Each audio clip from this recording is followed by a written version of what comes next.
नमस्कार, मैं अभिषेक श्रीवास्तव और आप देख रहे हैं लोकनाथ। आइए डालते हैं आज की खास खबर पर नजर। ये मामला ग्वालियर के रहने वाले बस से चालक हरिमोहन उसकी पत्नी नर्मदा से जुड़ा है। अपर लोक अभियोजक मिनी शर्मा ने बताया कि नर्मदा ने संतान न होने पर अपने पति की सहमति के बाद अपनी बहन के बेटे को गोद ले लिया था।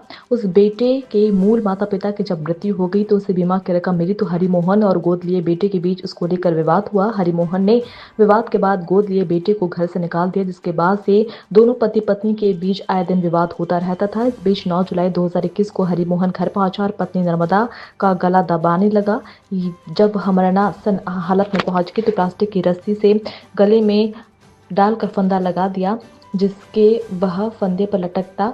उससे पहले ही किसी काम से गोद लिया हुआ बेटा घर पर पहुंचा। उसने पिता को रोका, साथ ही नर्मदा को अस्पताल में भर्ती कराया, जहां 11 दिन के इलाज के बाद वह ठीक हुई। पुलिस में रिपोर्ट दर्ज कराई गई है। पुलिस ने हत्या के प्रयास का मामला दर्ज कर केस डायरी कोर्ट में पेश की है।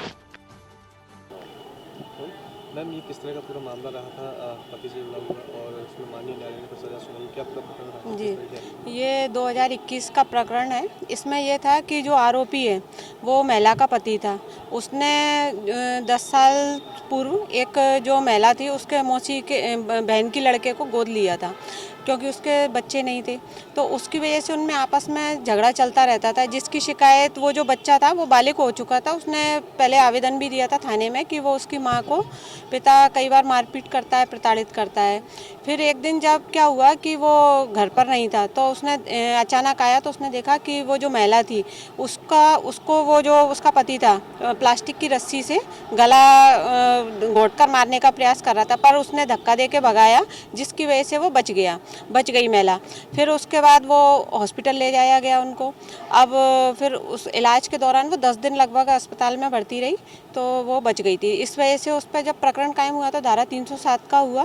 फिर प्रकरण चला। फिर साक्ष्यों को देखते हुए माननीय न्यायाधीश विवेक कुमार साहब ने आरोपी को 10 साल की सजा सुनाई है।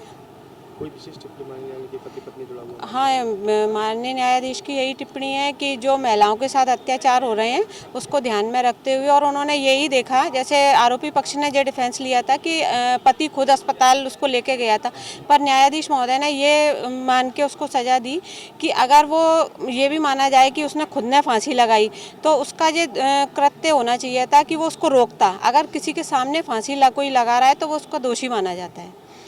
तो ऐसे ही वीडियोस को देखने के लिए आप लोकनाथ के YouTube चैनल को सब्सक्राइब करें। साथ ही आप लोकनाथ के अन्य सोशल मीडिया हैंडल्स जैसे कि फेसबुक और इंस्टाग्राम को भी आप फॉलो कर सकते हैं।